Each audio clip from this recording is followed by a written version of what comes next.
Ce ne sont plus des masses de touristes que l'on observe à l'aéroport international Incheon de Corée du Sud, comme autrefois. La principale raison est le déclin de visiteurs venus de Chine. Beijing a suspendu ses séjours touristiques vers la Corée du Sud l'année dernière en réponse au déploiement par Séoul du système de défense antimissile américain THAAD. Les chiffres officiels montrent que le nombre de visiteurs de Chine a chuté de plus de 60% en 2017, ce qui équivaut à environ 6,5 milliards de dollars en perte de revenus. Mais il y a désormais des signes de dégel diplomatique alors que la Chine a autorisé de nouveau les groupes touristiques à voyager en Corée du Sud plus tôt ce mois.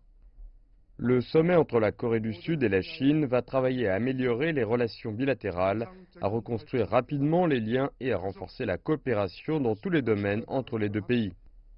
Mais la situation n'a pas affecté que le tourisme. Park Tae-gu cultive et vend du ginseng rouge coréen. Il déclare que les tensions sur le THAAD ont mis à mal ses affaires. Mais les signes d'amélioration des relations entre Séoul et Beijing permettent à Park de mieux envisager l'avenir, non seulement avec les exportations de ginseng, mais aussi un important de la bière chinoise en Corée du Sud. Mes attentes sont très élevées, environ 100%, et je pense que nous pouvons réussir.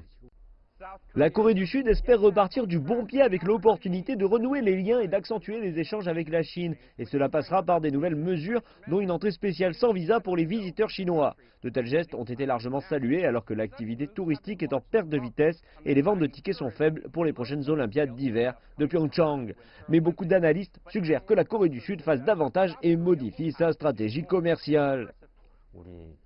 La Corée du Sud doit maintenir sa compétitivité économique et s'emparer de marchés en trouvant et développant son commerce avec l'Asie du Sud-Est, l'Europe de l'Est et centrale, ainsi que les pays sud-américains et africains. Les attentes sont élevées de voir Séoul et Beijing renforcer leurs échanges commerciaux tout en améliorant leurs relations. Et cela commence par ce sommet entre les deux dirigeants.